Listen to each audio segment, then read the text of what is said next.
ಎಲ್ಲರಿಗೂ ನಮಸ್ಕಾರ. ತುಂಬ ದಿನದಿಂದ ಒಂದು ಯೂಟ್ಯೂಬ್ ಚಾನಲ್ ಸ್ಟಾರ್ಟ್ ಮಾಡಿ ವರ್ಲ್ಡಲ್ಲಿ ನಡೆಯೋ ವಿಷಯಗಳನ್ನು ನಿಮ್ಮ ಹತ್ರ ಸೇರಿಸಬೇಕು ಅಂದ್ಕೊಂಡಿದ್ದೆ. ಅದಕ್ಕೆ ಇವಾಗ ಕಾಲ ಕೂಡಿ ಬಂದಿದೆ. ಇವತ್ತು ಒಂದು ಇಂಟ್ರೆಸ್ಟಿಂಗ್ ಸ್ಟೋರಿನ ನಿಮ್ಮ ಹತ್ರ ಹೇಳಬೇಕು ಅಂತ ಬಂದಿದ್ದೀನಿ. ಅದು November 24, 1971. A pleasant rainy day. ಸ್ಥಳ ಪೋರ್ಟ್ಲ್ಯಾಂಡ್, ಯುನೈಟೆಡ್ ಸ್ಟೇಟ್ಸ್.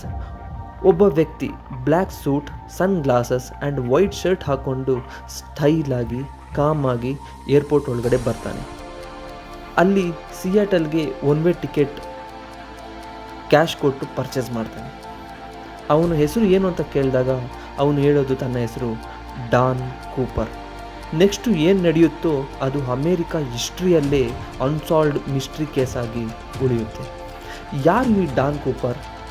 ಅವನು ಅವತ್ತು ಏನು ಮಾಡ್ದ? ಅಮೇರಿಕಾ ಹಿಸ್ಟ್ರಿಯಲ್ಲೇ ಅನ್ಸಾಲ್ವ್ಡ್ ಕೇಸ್ ಆಗಿ ಉಳಿಯೋದು ಯಾಕೆ? ಎಲ್ಲ ಡೀಟೇಲ್ಡಾಗಿ ನೋಡೋಣ ಬನ್ನಿ. ಇದು ನಿಮ್ಮ YouTube channel inside by Gautam.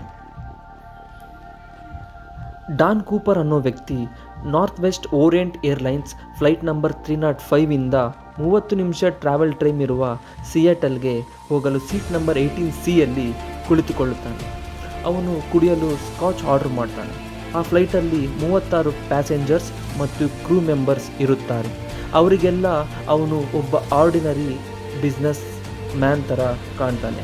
ಆದರೆ ಆ ವ್ಯಕ್ತಿಗೆ ಅವತ್ತು ಮಾಡಿದ್ದು FBI ಕೆಲವು ದಶಕಗಳವರೆಗೂ ಕಾಡ್ತಾನೆ. ಫ್ಲೈಟ್ ಟೇಕ್ ಆಫ್ ಆದಮೇಲೆ ಅಲ್ಲಿದ್ದ ಏರೋಸ್ಟ್ರೆಸ್ ಫ್ಲಾರೆನ್ಸ್ನ ಕರೆದು ಕೂಪರ್ ಒಂದು ನೋಟನ್ನು ಕೊಡುತ್ತಾನೆ. ಫ್ಲಾರೆನ್ಸ್ ಅದು ಅವನ ಫೋನ್ ನಂಬರ್ ಎಂದು ತಿಳಿದುಕೊಂಡು ಆ ನೋಟನ್ನು ನೆಗ್ಲೆಕ್ಟ್ ಮಾಡುತ್ತಾಳೆ.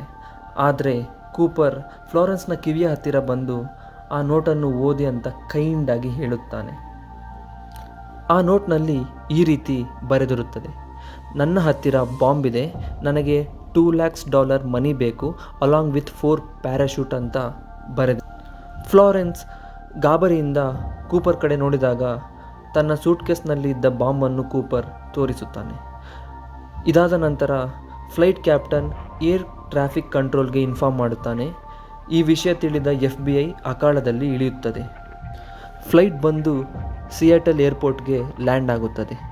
ಕೂಪರ್ ರ್ಯಾನ್ಸಮ್ ಮನಿ ಮತ್ತು ಪ್ಯಾರಾಶೂಟ್ ತೆಗೆದುಕೊಂಡು ಫ್ಲೈಟ್ನಲ್ಲಿ ಇದ್ದ 36 ಪ್ಯಾಸೆಂಜರ್ಸ್ನ ರಿಲೀಸ್ ಮಾಡುತ್ತಾನೆ.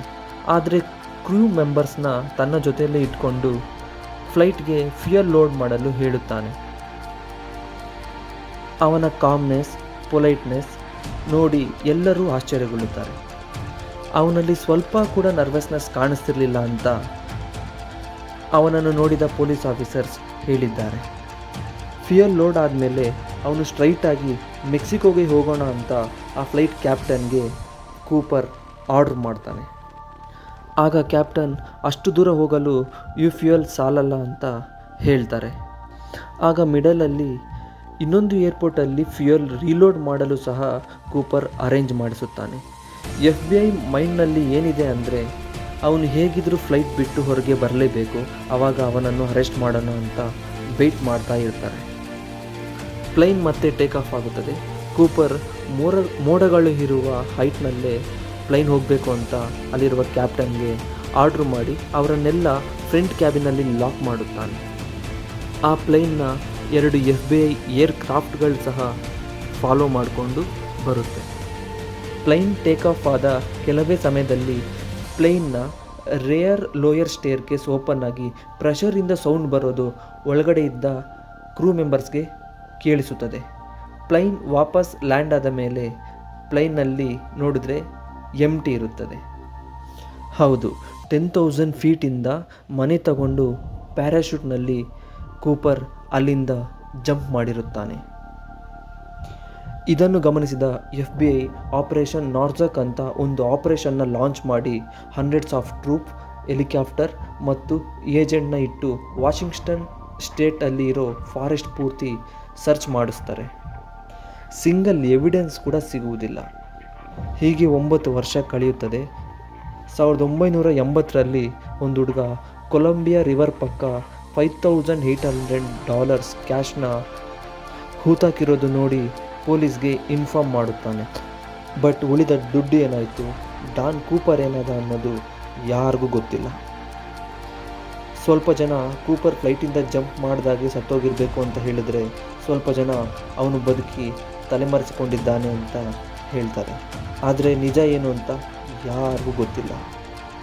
ಇದೆಲ್ಲ ಆಗಿ 45 ವರ್ಷಗಳ ನಂತರ 2016ರಲ್ಲಿ FBI ಈ ಕೇಸ್ನ ಅಫಿಷಿಯಲಿ ಕ್ಲೋಸ್ ಮಾಡ್ತಾರೆ. ಯಾಕಂದರೆ ಡಾನ್ ಕೂಪರ್ನ ನೋಡಿದ ವ್ಯಕ್ತಿಗಳು ಫ್ಲೈಟ್ ಹೈಜಾಕ್ ಮಾಡುವಾಗ ಅವನಿಗೆ 40 ವರ್ಷ ಇರಬಹುದು ಅಂತ ಹೇಳಿದ್ದಾರೆ. 2016ರಲ್ಲಿ ಕ್ಯಾಲ್ಕುಲೇಟ್ ಮಾಡಿದ್ರೆ ಅವನ ಏಜ್ 85 ಇಯರ್ಸ್. ಅಮೇರಿಕಾ ಹಿಸ್ಟ್ರಿಯಲ್ಲೇ ಫ್ಲೈಟ್ನ ಹೈಜಾಕ್ ಮಾಡಿ ತಪ್ಪಿಸಿಕೊಂಡ ಒಂದೇ ಒಬ್ಬ ವ್ಯಕ್ತಿ ಅಂದರೆ ಅದು ಡಾನ್ ಕೂಪರ್. ಡಾನ್ ಕೂಪರ್ ಮೇಲೆ ಹಲವಾರು ಬುಕ್ಸ್, ಡಾಕ್ಯುಮೆಂಟರಿ, TV ಶೋ ಸಹ ಬಂದಿದೆ. ಆದರೆ ಒಂದಂತೂ ನಿಜ, ಆ ರಾತ್ರಿ ವೇಳೆ ಭೀಕರವಾದ ಗಾಳಿ ಮಳೆಯಲ್ಲಿ 10,000 ಅಡಿಯಿಂದ ರನ್ನಿಂಗ್ ಫ್ಲೈಟಿಂದ ಜಂಪ್ ಮಾಡಿದ್ದ ಡಾನ್ ಕೂಪರ್ ಏನಾದ ಅನ್ನೋದು ಇಂದಿಗೂ ಮಿಸ್ಟ್ರಿಯಾಗಿಯೇ ಉಳಿದಿದೆ. ಸೊ ನೀವೇಳಿ, ನಿಮ್ಮ ಪ್ರಕಾರ ಡಾನ್ ಕೂಪರ್ ಬದುಕಿರ್ತಾನೋ ಇಲ್ಲ ಅಲ್ಲೇ ಸತ್ತಿರ್ತಾನೋ?